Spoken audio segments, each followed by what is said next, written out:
Caros amigos, bem-vindos a mais um episódio de Hoje no Mundo Militar. Neste vídeo falaremos sobre o plano de paz que o Partido Comunista Chinês apresentou para a Ucrânia. Mas o que esse plano realmente esconde? Se você procura por uma fonte séria e confiável de notícias, o site do Hoje no Mundo Militar é o lugar certo para você.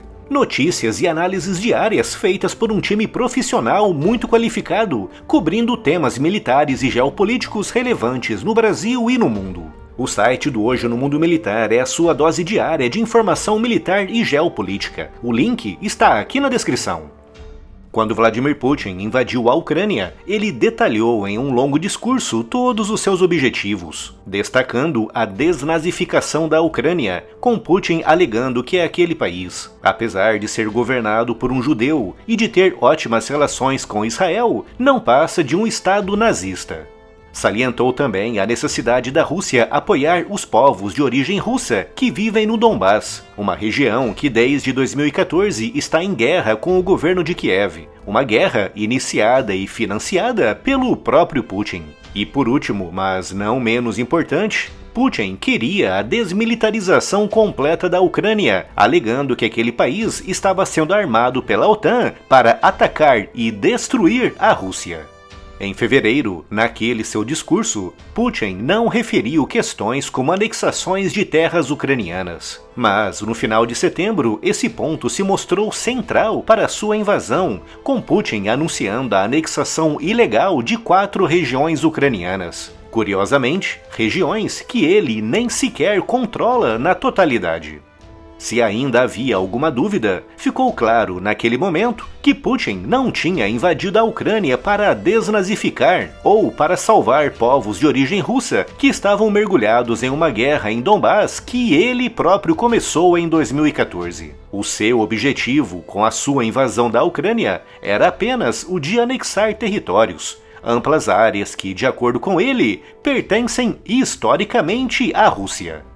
O que Putin quer com a invasão da Ucrânia é simplesmente aumentar ainda mais o território da Rússia, o maior país em extensão territorial do planeta. Portanto, com isso em mente, quais seriam os termos para um eventual plano de paz para colocar um fim naquela invasão? Para Putin, a única forma dele parar agora, neste momento, com a sua invasão, seria se a Ucrânia aceitasse oficialmente a perda de Donbás, Zaporizhzhia, Kherson e da Crimeia, e se a sua constituição fosse alterada, proibindo o país de procurar ajuda militar estrangeira, mesmo em caso de ataque.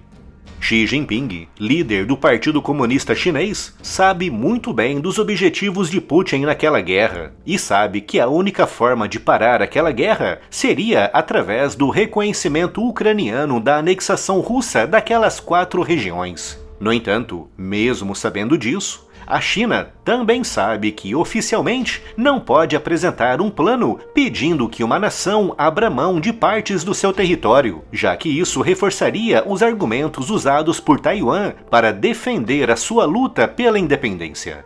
E nesta sexta, dia 24 de fevereiro, a China apresentou o seu plano de paz para a Ucrânia, um conjunto de 12 pontos que, basicamente, não falam nada.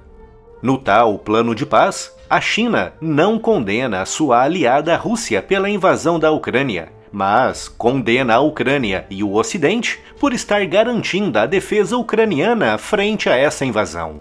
No plano de paz, a China nem chama a invasão de invasão, se referindo à invasão como uma simples crise, com o governo chinês pedindo apenas para que a Ucrânia e a Rússia sejam racionais e evitem o agravamento daquilo que chamou de tensões.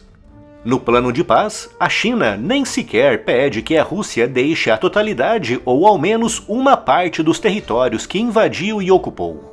É, basicamente, apenas um texto repleto de pura retórica e não um plano prático e aplicável no terreno. Mas, também nesta sexta-feira, fontes ligadas ao Partido Comunista Chinês disseram que, longe dos holofotes, Xi Jinping apresentou, ou estaria em vias de apresentar, um plano prático para levar a Rússia a interromper a sua guerra de agressão.